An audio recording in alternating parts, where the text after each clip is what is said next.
여러분, 우리가 어떤 물건이나 어떤 일, 그리고 어떤 모임도 마찬가지고, 그리고 특히 어떤 사람이 나하고 참 관계 있는 나의 것이 되려면, 그러니까 그게 물건이든 뭐 어떤 일이든 어떤 사람이든 그것이 나의 것이 되려면 반드시 필요한 게 있습니다. 그게 뭐겠습니까? 나의 것이 되려면 반드시 필요한 게 뭘까요? 마음입니다. 마음. 그것이 내 마음에 없으면 그것은 내 것이 아닙니다. 그러니까 예를 들면 내 마음에 들지 않는 물건은 아무리 비싸고 아무리 좋아도 내 것이 아닙니다. 아무리 이 물건이 좋아도 마음에 안 들어. 그럼 이게 내가 하고 싶은 내 것이 아니지요.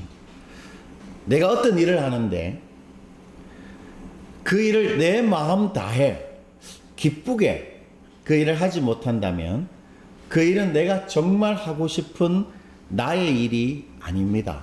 물론 10명 중에 거의 7, 8명 이상은 자기가 하고 싶지 않은 일을 하면서 살아가고 있을 가능성이 크지요. 내가 정말 하고 싶은 일을 하면서 자신의 생계를 잘 감당하고 사는 사람들은 행운합니다. 행운아, 어떤 면에서. 참 복이 있는 사람이죠. 내가 하고 싶은 일을 하는 사람은. 여하튼 내가 그 일을 하는데 내 마음을 다해서 못한다. 내가 정말 하고 싶은 일이 나의 일이 아닌 것이죠. 그리고 어떤 모임, 그리고 어떤 공동체, 뭐 그게 여러 모양, 여러 내용일 수 있지만 어떤 모임이나 어떤 공동체에 내가 내 마음을 주지 못한다. 그리고 그 사람들과 같이 있는데 내 마음이 편안하지 않다. 그러면 그 모임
될 수 없겠다.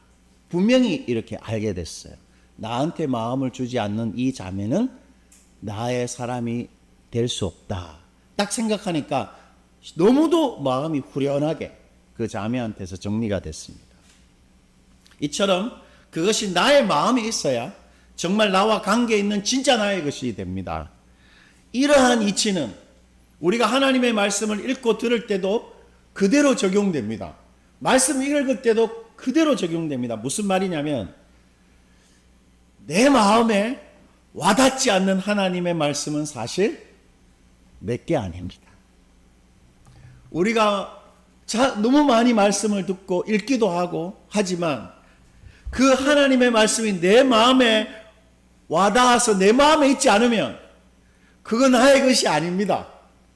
나의 것이 아닙니다. 우리가 홀로 말씀을 읽고 묵상하고 설교를 들을 때 그 말이 내 마음에 깨달아지지 않고 그 말이 그 설교가 내 마음에 딱 들어와 가지고 내 마음을 만지고 감동시키지 않으면 그 하나님의 말씀은 은밀하게 말하면 나한테 무의미합니다. 무의미해요. 네. 왜냐하면 내 마음에 없는 하나님의 말씀은 결국 나와 관계없는 나의 것이 아니기 때문입니다. 네. 마음에 없는 하나님의 말씀은 그냥 좋은 말, 맞는 말 됩니다. 똑같습니다. 어떤 물건이나 어떤 일이나 어떤 사람도 나 마음에 없으면 그 내 거 아닌 것처럼 하나님의 말씀도 내 마음에 없으면 내 게 아닙니다. 절대로 내게 될 수 없죠. 그래서 오늘 예수님은 말씀을 딱 듣고 그 말씀이 의도한 대로 그 말씀을 실제로 경험하고 결실하는 사람, 즉 말씀이 자신에게 정말 현실적으로 의미가 있어지는 말씀이 곧 자신의 것이 되는 말씀 듣기는 반드시 마음으로부터 시작된다. 말씀을 결실하는 사람은 반드시 마음으로부터 그 말씀을 듣기 시작한다. 이렇게 말씀하시는데요. 오늘 보면 15절입니다. 그런 관점에서 본문을 다시 한번 주목해서 한번 읽어볼게요. 우리 다 같이 한번 더 읽어봅시다.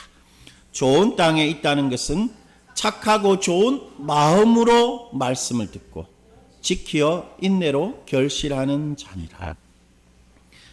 여러분 말씀을 듣고 그 말씀을 자신의 존재, 자신의 삶에 실제로 자신의 것으로 경험하는 이 결실하는 자들, 이 사람들은 무엇보다 말씀을 어떻게 듣습니까? 보니까 이 사람들은 착하고 좋은 뭐로 말씀을 듣죠? 마음입니다. 갑자기 마음이 등장합니다. 여러분 네 가지 밭이 있었잖아요. 길가와 바위 위와 가시떨기에는 언급하지 않았던 그 우리한테 중요한 하나, 마음을 예수님이 좋은 땅에서는 말씀하고 계십니다. 착하고 좋은 뭐로 듣습니까? 마음입니다. 여러분 이 마음이 바로 길가에 그리고 바위 위에 그리고 심지어 가시떨기에는 없는 것입니다. 이 마음이. 여기서 말씀을 마음으로 듣는다는 말은 그 말이 내 귀에 들릴 뿐만 아니라 내 귀에 들리고 내 머리로 이해될 뿐만 아니라 그 말이 이게 머리에 있고 내 귀에 들린 이 말이 마음으로 쑥 들어온다는 말입니다. 말씀을 마음으로 듣는다는 말은 말씀이 내 마음에 쑥 들어온다는 말입니다. 여러분 뭔가가 내 마음에 들어온다는 것은 어떤 것입니까? 내 마음에 뭔가가 들어왔다. 일단 느껴지고 경험되어진 것이죠. 말씀이 느껴진다. 말씀이 경험되어진다. 이 뭐죠? 그 말이 정말 깨달아지고 그 말씀이 무엇을 말하는지 내가 알게 된다라는 거죠. 그 말이 내 마음에 경험되어지고 그 말을 내가 정말 알게 되는 것이 말씀을 마음으로 듣는다는 말의 의미입니다. 이런 것이죠. 말씀이 딱 듣고 그게 내 마음에 쑥 들어와서 어떻게 됩니까? 내 마음에 어떤 후회, 어떤 아픔을 만들어냅니다.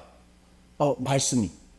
그리고 내 마음 속에 감격, 감동, 나를 사로잡는 와, 이게 진짜구나 하는 그런 하나님이 주시는 정서를 경험할 때 내가 말씀을 마음으로 듣게 되는 것입니다. 여러분, 레몬의 맛을 아십니까? 레몬의 맛을 어떻게 설명할 수 있습니까? 레몬! 갑자기 여기서 침샘이 이렇게 자극을 받죠.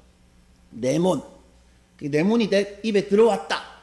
우리가 이 레몬이라는 말을 들었을 때 왜 침샘이 자극되면서 뭔가 이게 막 이렇게 느껴집니까? 레몬을 맛을 경험했기 때문이죠. 레몬의 맛을 경험해서. 우리는 그 레몬을 아는 것입니다. 네, 알고 있습니다. 우리가 무언가를 정말 알려면 그것을 경험해야 됩니다. 경험해야 돼요. 만약에 예를 들면 누가 공황장애를 겪고 있어요. 우리가 아는 사람들 중에. 그럼 우리는 그 사람의 어떤 심리적인 위축감과 두려움을 헤아려 보고 위로해 주고 싶어 합니다. 괜찮다. 그거 괜찮다. 이렇게 위로해 주고 싶어요. 그러나 우리가 직접 공황장애를 경험하지 못하는 한 우리는 그 사람의 그 죽을 것 같은 고립감을 느끼게 되는데, 그리고 숨막힘, 나 이러다가 죽겠다. 그리고 마치 뭔가 알 수 없는 어떤 무서운 것이 나를 막 쫓아오는데 내가 그걸 절대로 헤어나지 못할 것 같은 그런 절망적인 공포, 알 수가 없어요. 설명해줘도 모르는 거죠. 공황장애를 직접 겪어봐야 공황장애를 아는 것입니다. 아무리 설명해줘도 이해하려고 해도 모르는 것입니다. 왜 저러는지 모르는 거죠. 바로 마음으로 말씀을 듣는다는 것이 그 말씀을 그렇게 경험하는 것입니다. 그 말씀이 내 마음에 들어와서 그 말씀에 합당한 어떤 감정, 정서를 내 마음에 일으켜야, 그래야 말씀을 정말 깨닫고 그 말씀을 나의 것으로 비로소 알게 된다는 것입니다. 이 열정이 없으면, 이 바둥됨이 없으면 우리는 어떤 면에서 발전이 없습니다. 말씀이 우리를 변화시키기가 어렵습니다.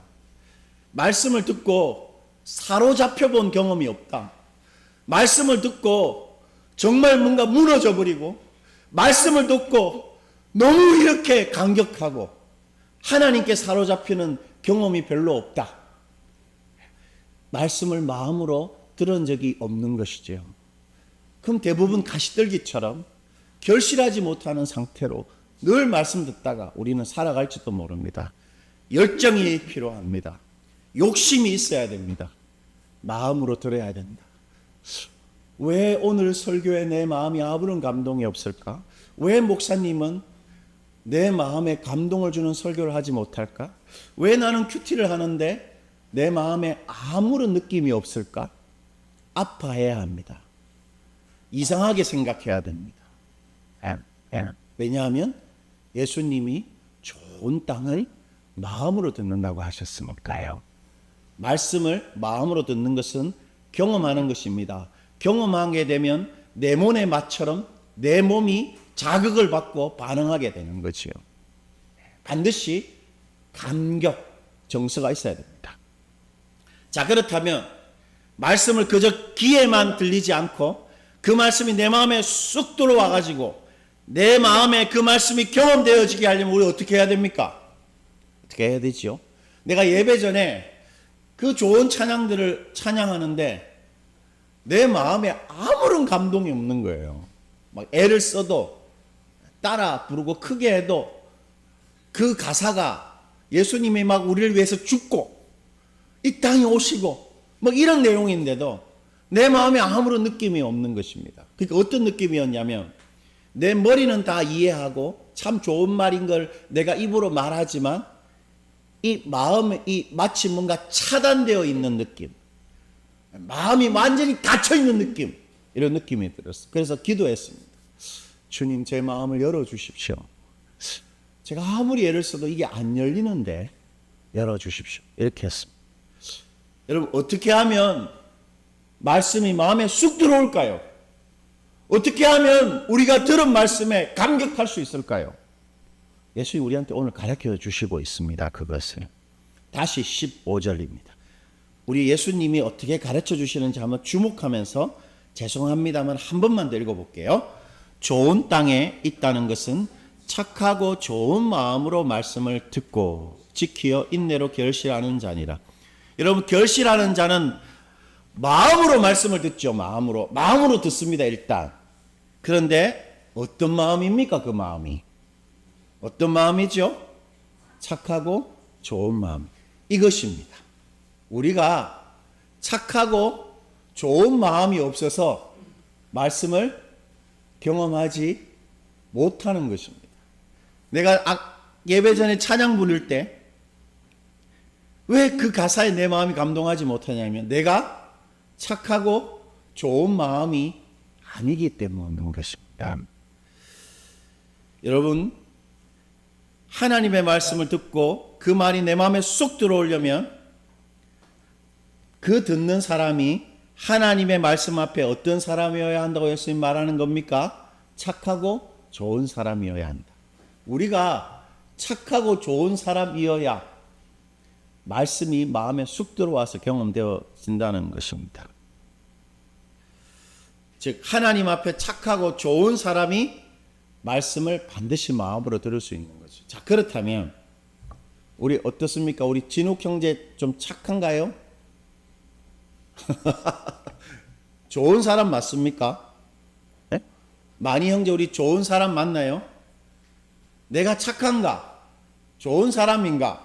자문해 보면 자신이 없습니다. 나는 착한 사람 같지 않고 좋은 사람, 그렇게 나쁜 사람은 아니더라도 착하고 좋은 사람은 아니겠다 이런 생각을 하게 되죠. 자신이 없어요. 여러분, 예수님이 착하고 좋다고 말했을 때 뭐라고 말씀하신 걸까요? 뭐가 착하고 좋은 사람일까요? 여러분 누군가한테 착하다, 우리가 아이들에게 너 참 착하다 이렇게 말할 때 그 아이가 어떻게 할 때 그렇게 말합니까? 그 아이가 내 말을 잘 들을 때 착하다고 그럽니다. 그러니까 어떤 말과 어떤 상황을 나의 것으로 받아들일 때 착한 것입니다. 어떤 상황이든 어떤 말이든 그걸 나의 것으로 싹 받아들일 때 착한 것입니다. 그리고 우리가 어른들한테 착하다 할 때 그 참 착한 분이셔 라고 할 때 그 착함이란 어떤 것일까요? 생각해 보십시오. 성인이 착하다. 우리 아버지가 착하시다. 어떤 느낌이에요, 여러분? 우리 아빠 참 착해. 착실한 것입니다. 착실하다는 말은 이런 뜻이에요. 그 상황과 그 시간을 자신의 것처럼 받아서 착실하게 대하는 사람. 어떤 일이 있어도 거기에 가고, 무슨 마음의 아픔이 있어도 그 일을 잘 감당하는 착한 것이죠. 반면에 악하고 나쁜 게 뭡니까? 악하고 나쁜 것은 그것을 나의 것으로 받아들이지 않는 것입니다. 거부합니다. 그 말을 거부합니다. 나의 것으로 받아들이지 않습니다. 바꾸려고 합니다. 자신의 상황을 나한테 맞게. 그리고 어떻게 합니까? 통제합니다. 그리고 심지어는 안 되면 어떻게 합니까? 파괴합니다. 그래서 악하고 나쁜 사람들이 다른 사람들을 죽이는 사람들이 있는 거죠. 악하고 나쁜 사람은 무엇보다 그것을 나의 것으로 받아들이지 않습니다. 착함이란 그것을 나의 것으로 기꺼이 받아들이는 마음 중심을 말합니다. 그리고 좋은 것이 뭘까요? 좋은 것. 좋은 것은 우리가 만약에 누군가 그 사람 참 좋은 사람이다 이렇게 말을 할 때 대부분 그 사람 우리한테 어떤 사람입니까? 참 좋은 사람. 어떤 사람이죠? 그 사람이 우리한테 자신을 맞추고 우리한테 도움이 되는 사람입니다. 여러분, 참 그 사람 나한테 좋은 사람이야 이렇게 말했을 때 그 사람이 나한테 자신을 맞추어 주었고 나한테 도움이 된 것이죠. 좋음이라는 것도 그것을 나의 것으로 여겨서 그것에 나를 맞추고 그것을 섬기고 그것에 도움이 되는 마음 중심입니다. 즉 하나님 앞에 착하고 좋은 사람이란 하나님의 것을 자신의 것으로 기꺼이 받아서 하나님의 것에 나를 맞추고 섬기고 도움이 되려는 사람입니다. 그것이 하나님 앞에 착하고 좋은 마음입니다. 여러분, 그 말씀이 어떤 말씀이든 내가 순종하기 어려운 가동한 말씀이라고 한번 생각해 보십시오. 그러니까 너를 부인해라. 십자가를 지고 매일 나를 따라라. 매일 너 죽어라. 그리고 원수를 사랑해라. 이런 순종하기 어려운 가도한 말씀도 어떻게 합니까? 받아들입니다. 받아들입니다. 그리고 그 말씀에 나를 끼워 맞춥니다. 네. 가도한 말씀이에요. 그리고 믿기 어렵고 나의 현실과 너무 동떨어진 말씀. 예를 들면 여호와는 나의 목자시니 내가 어떻습니까? 부족함이 없다라는 게 나의 현실과 너무 동떨어진 이야기잖아요. 왜냐하면 나는 부족함이 너무 많기 때문입니다. 그럴 때도 받아들입니다. 그리고 부족함이 없다라는 것에 내 삶을 맞춥니다. 맞추어 보는 것입니다. 그리고 나의 현실에 대한 아무런 배려도 없고 내 삶에 대해 전혀 이해가 없어 보이는 말씀, 이런 거죠. 아무것도 걱정하지 마라. 아이고, 내가 걱정 안 하고 살 수 있게 됐나 지금. 그런데 말씀은 걱정하지 마라 합니다. 그리고 심지어 이렇게 말합니다. 하나님이 네 머리털 떨어지는 것도 하나님이 허락하지 않으면 안 일어나. 그럼 이런 사건들은 도대체 뭔데? 나를 아프게 하는 이 일은 도대체 뭔데 하나님이 가만 계셨나? 그런 마음이 들죠. 그때도 받아들입니다. 그리고 나를 맞추려고 합니다. 착하고 좋은 마음을 가지는 것입니다. 나와 나의 운명을 기꺼이 내어 맡기려는 태도와 마음가짐이 착하고 좋은 마음입니다. 그런 태도와 마음가짐이 있을 때 우리가 듣는 말씀이 우리 마음에 쏙 들어오고 우리 마음을 만지고 감동시켜 그 마음을 경험하고 정말 알게 되는 것입니다. 쉽지는 않습니다. 여러분, 이런 것입니다. 마음이 늘 닫혀 있어요. 우리는 닫혀 있습니다. 이게 죄의 증상입니다. 근데 이 마음을 어떻게 여냐? 착하고 좋은 마음이 되도록 애를 쓰는 겁니다. 무엇이든 받아들이려고 하는 것이죠. 무엇이든 맞추려고 하는 것입니다. 그게 착하고 좋은 마음입니다. 제가 최근에 로이드 존스라는 분의 노마서 강해 시리즈를 이렇게 읽다가 이분이 은혜의 왕노릇이라는 이 표현을 설교를 하는 것이 은혜의 왕노릇을. 그래서 이렇게 말합니다. 잘 들어보세요. 모든 믿는 자들을 하나님의 은혜가 전능한 왕권으로 그 사람의 모든 것을 완벽하게 다스리고 풍족하게 그 사람에게 거저주고 정말 풍족하게 은혜가 다 채우시는데 삶 속에서 예수 믿는 사람이 가난하고 초라하고 버겁고 막막하고 불행하다는 인상을 주는 것은 지극히 잘못된 삶을 사는 것이고 신앙적으로 그 사람은 심각하게 병든 사람이다. 은혜가 왕노릇한다고 말하는데 내 삶이 피폐하다, 고달프다, 힘들다라고 느끼면 병들어 있다라는 겁니다. 저는 로이드 존스를 정말 좋아합니다. 로이드 존스 말이 귀에 쏙쏙 들어오고 하나님이 말하는 것 같아요. 그런데 그날은 반발심이 들었습니다. 내 삶은 그렇지 않기 때문이죠. 은혜의 왕노릇을 느낄 수가 없는 겁니다. 내 삶이. 말씀이 말만 번지르 하고 내 현실에 전혀 적용도 안 되는 것 같은데 이런 생각이 드는 것이죠. 니체가 말한 것처럼 말씀이 마약같이 성도들에게 찰나적인 위로만 주는 정신승리 같은 거 아닐까? 현실에 아무런 도움도 안 되는데 말씀이 하나님의 고도의 가스라이팅이 아닐까? 이런 생각이 들었습니다. 그러나 그럴 때도 그 말씀을 나의 것으로 받아들입니다. 은혜의 왕노릇, 은혜가 풍족히 주는데 절대 권력을 가지고 내 인생의 모든 것을 다스린다. 그걸 받아들이는 것입니다. 그리고 나의 이 은혜가 왕노릇하지 않을 것 같은 나의 인생을 그 말씀에 맞추어 보는 것입니다. 끼워 넣는 것입니다. 복종시키는 것입니다. 그게 착하고 좋은 마음입니다. 결국 하나님의 말씀을 마음으로 경험하고 그 말씀이 정말 나와 관계된 나의 말씀이 되게 하려면 단지 말씀을 자주 읽고 집중해서 귀담아 경청하는 것이 아닙니다. 그거로는 되지 않습니다. 우리가 하나님께 내 마음을 드려야 됩니다. 우리 찬양처럼 내 마음 주께 드려야 합니다. 그래야 말씀이 나의 것이 되고 나의 삶이 되는 것입니다. 그래서 여러분, 예배의 중심이 뭡니까?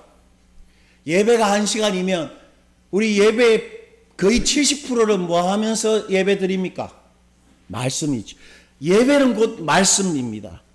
그리고 예배는 나를 하나님께 뭐로 드리는 것입니까? 우리 찬양 노래 불렀던 것처럼 나를 산제물로 드리는 것입니다. 산제물. 예배는 나를 산제물로 드린다는 말은 나를 뭐에 드리는 겁니까? 하나님의 말씀에 나를 산제물로 드린다는 말입니다. 로마서 12장 1절입니다. 우리 읽어볼게요. 그러므로 형제들아 내가 하나님의 모든 자비하심으로 너희를 권하노니 너희 몸을 하나님이 기뻐하시는 거룩한 산제물로 드리라. 이는 너희가 드릴 영적 예배니라. 참된 예배는 반드시 뭐를 드려야 됩니까? 우리 몸을 어떻게 해요? 산제물로 드립니다. 제물이 뭐죠? 제물? 죽이는 것이에요. 죽이는 것. 죽이는 짐승이지. 우리 몸을 죽이라고 말합니다. 이 말씀이 나한테 안 맞는데? 이 말씀이 내 현실을 설명해 주지 못하는데? 말씀과 나의 삶의 사건은 너무 맞지가 않는데? 그거 죽이고 내 몸을, 내 마음을 말씀에 드리라. 그게 진짜 예배다. 그게 정말 설교 듣는 자세다. 그렇게 말하고 있는 것입니다.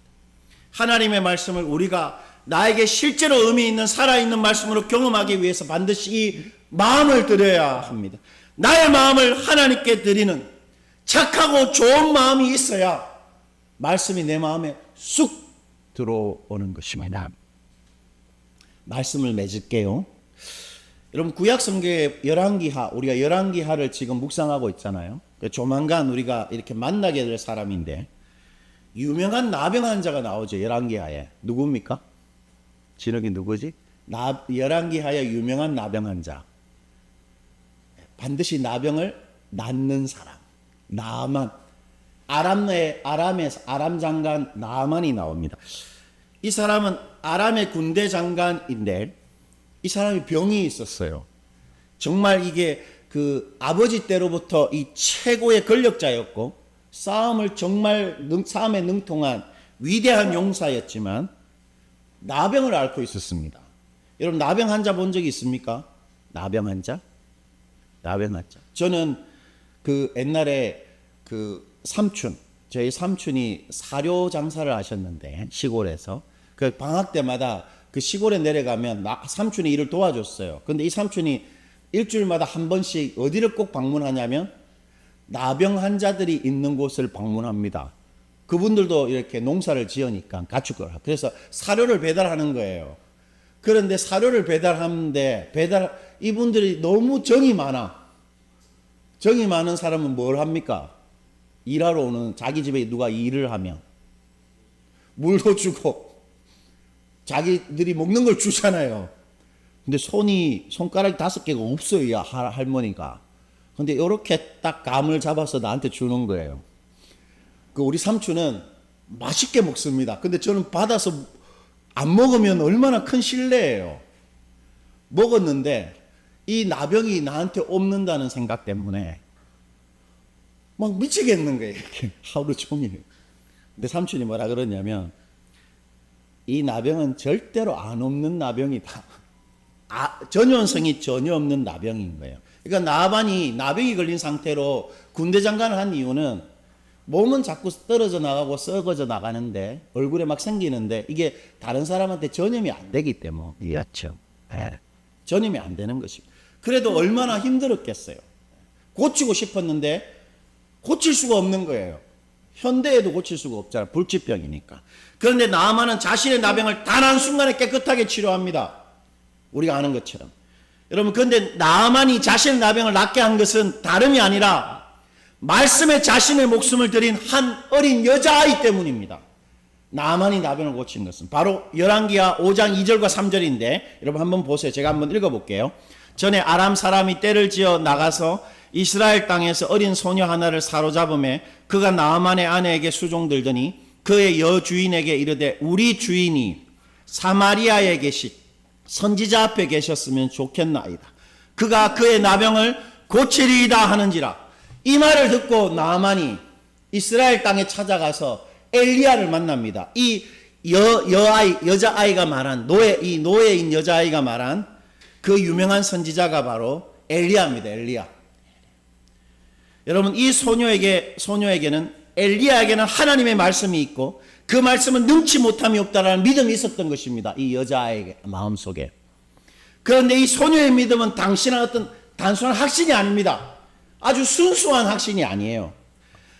이 여자아이의 믿음은 자신의 목숨을 그 말씀에, 하나님 말씀에 정말 위탁하는 믿음입니다. 왜냐하면 만약 자신의 주인인 나아만이 엘리야한테 가서 나병을 낫지 못하면 이 나아만이 얼마나 수치스럽고 모욕을 당해서 다시 고국 땅으로 돌아와서 제일 먼저 집에 와서 하는 일이 뭘까요? 이 여자아이를 죽이는 것입니다. 어디 나한테 이런 모욕적인 일을 했냐? 죽이는 것이죠. 이 여자아이는 노예로서 본능적으로 주인한테 자신의 목숨이 있고 내 말 때문에 이스라엘 땅에 가서 나병을 못 고치면 나는 죽는다는 것을 알고 있었습니다. 그런데도 말을 했던 것이죠. 왜요? 정말 믿었기 때문입니다. 이 여자아이는 하나님의 말씀에 자신의 목숨을 드린 것입니다.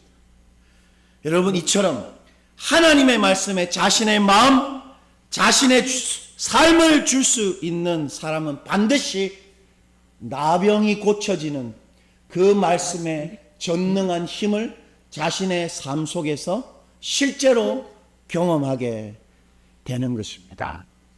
마리아도 마찬가지입니다. 예수님의 마리아도. 성적인 경험이 없는 수처녀에게 하나님 말씀하셨죠. 네가 아이를 잉태할 것이다. 그러니까 이 마리아가 어떻게 했습니까? 말씀대로 내게 되어질지어다 하고 받아들였어요. 그 말은 곧 자기가 결혼하기 전에 불륜을 행했기 때문에 죽는다는 말입니다. 하나님의 말씀대로 하면 죽는다는 거예요. 근데 받아들였습니다. 그랬더니 실제로 놀라운 일이 일어났던 것입니다.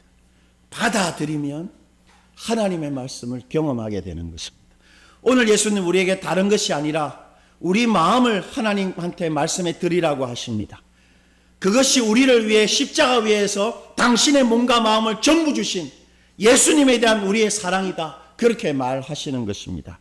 하나님이 당신의 그 십자가의 사랑을 믿는 자를 바로 하나님의 아들, 딸로 삼으시듯이 당신의 말씀을 자신의 마음에 다해 받아들이는 그 사람에게 반드시 당신의 말씀이 경험되어지게 하시는 것입니다. 이 어린아이에게 한 것처럼, 마리아에게 한 것처럼 어떤 이상한 말씀이라도, 이루어질 것 같지 않는 말씀이라도 쫙 받아들이면 반드시 그 말씀을 경험하게 하시는 것이지요. 그러므로 여러분, 우리 정말로 이거 믿고 내 마음을 하나님께 드립시다. 우리 큐티할 때 정말 그 본문이 내 마음을 사로잡지 못하면 계속 읽는 것입니다. 기도하는 것입니다. 좀 내 마음을 움직이게 해주세요, 주님. 설교 들을 때도 마찬가지입니다. 내 설교자가 나한테 감동을 줄 수 있게 해달라고 기도해야 하고 내가 감동받을 수 있게 해달라고 기도해야 하는 것이죠.